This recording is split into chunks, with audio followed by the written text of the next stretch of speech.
Microhomes are great. They're inexpensive, efficient, environmentally conscious, fun, and I want to live in one. They're just fabulous.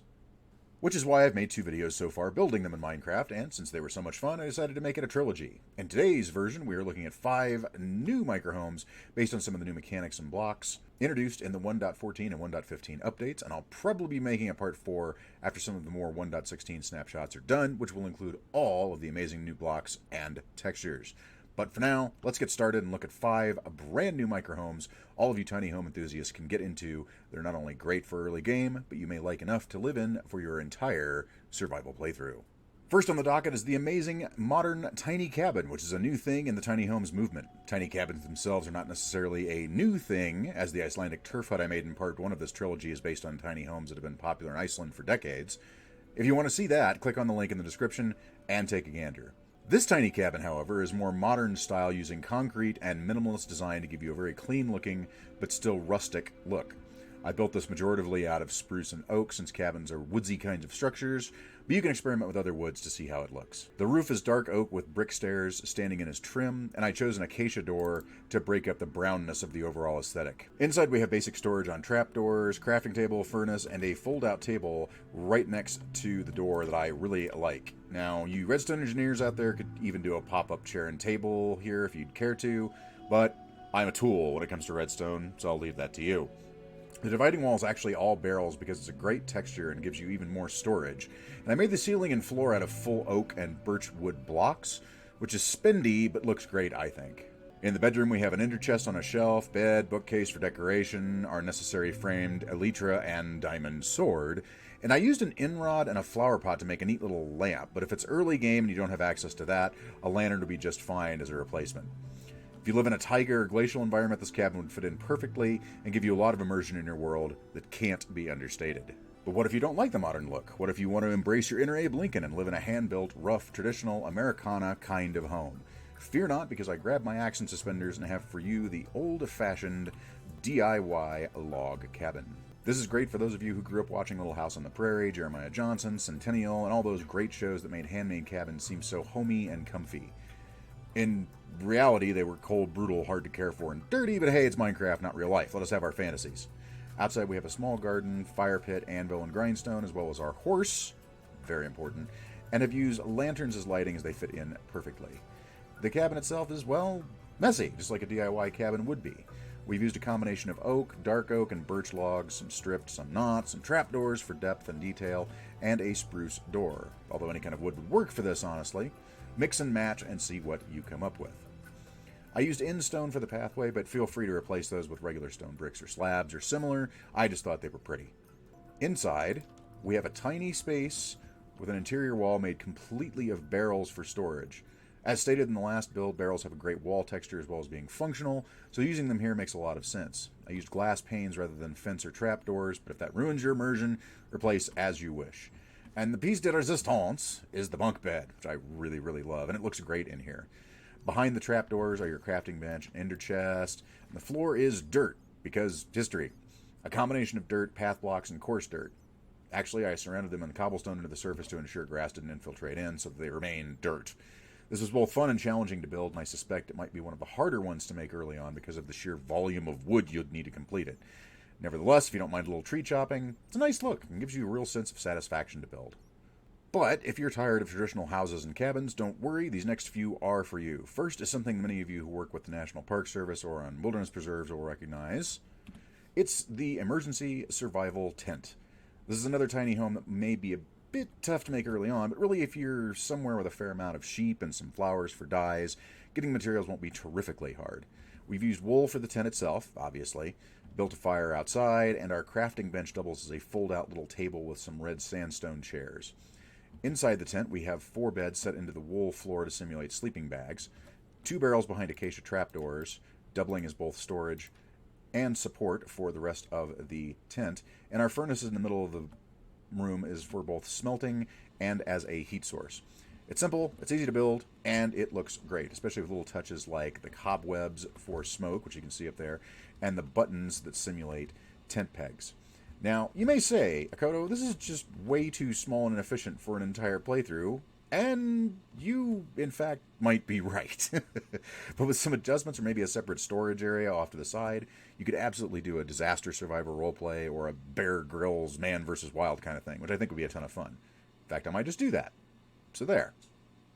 But maybe you aren't a disaster survivor. Maybe you're a dangerous fugitive on the run and just need somewhere to hole up. Well, killer, have I got the home for you. Yep, it's a spider hole. Now, I'm not going to go over the myriad number of ways you could use building tricks or redstone to hide the entrance to your house, and I use that term as loosely as possible. If you want those, I highly recommend checking out Mumbo Jumbo's 25 Ways to Hide Your Base in Minecraft video, which I will link to below. This is simply the home itself, so I just have a series of trapdoors to get you inside and into the crawling position.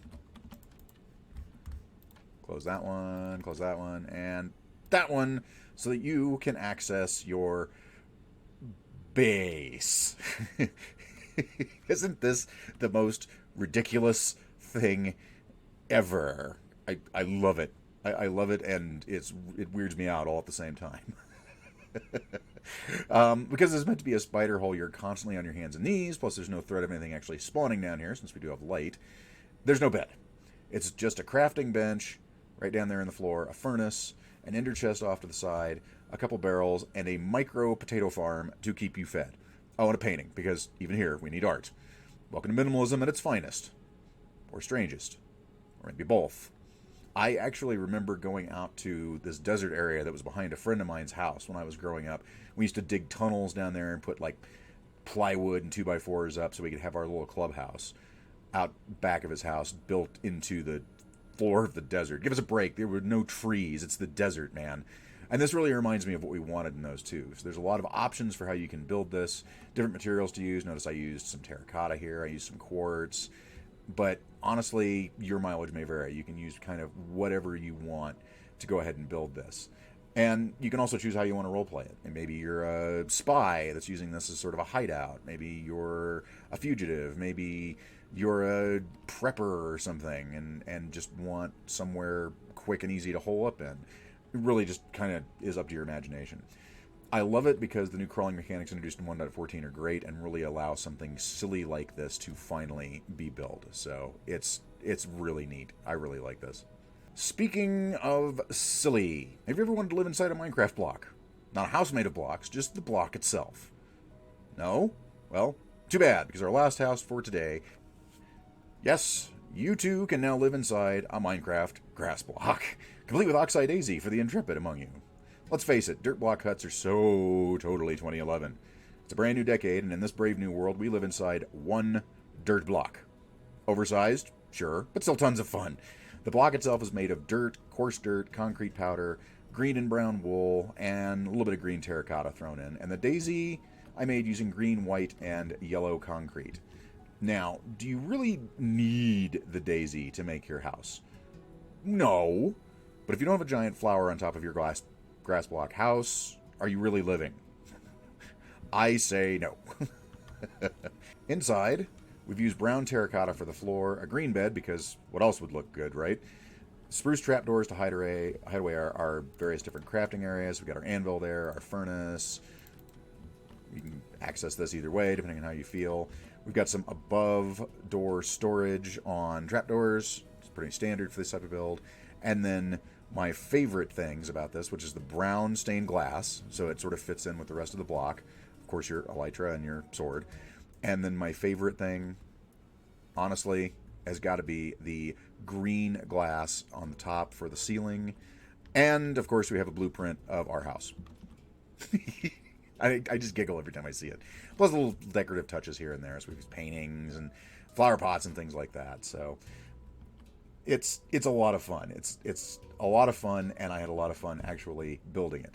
Now, I am well aware of the fact that this is just more me succumbing to whimsy than it is a really serious build, but I just couldn't resist. I mean, who wouldn't want to live inside a giant grass block? Now, as soon as a creeper comes wandering past and blows up near your house, yeah, it's going to be a bad day. But until such time, I think that this is a really, really fun little house, and I really enjoyed building it. And if you build this in your world, make sure that you send me a screenshot and tag me on Twitter, because I have got to see it. So there you go, folks. 5 more microhomes updated for 1.14 and 1.15. I hope you like these and they have given you some inspiration for your builds. And if you do build these, send me a tweet or DM me in my Discord to let me know how they're working out for you. I do a lot of Minecraft content on this channel, including a Let's Play series I'm really enjoying, so consider gently pressing that subscribe button. Don't smash it, just gently press it. Down below if you enjoy this kind of stuff. I'm also on Twitter, so feel free to follow me there for updates and news, and click the like button if you really enjoyed hanging out here today. But whatever you do, make sure you go out tonight, play some games, have some fun, and I'll see you again real soon. Have a fabulous day, folks.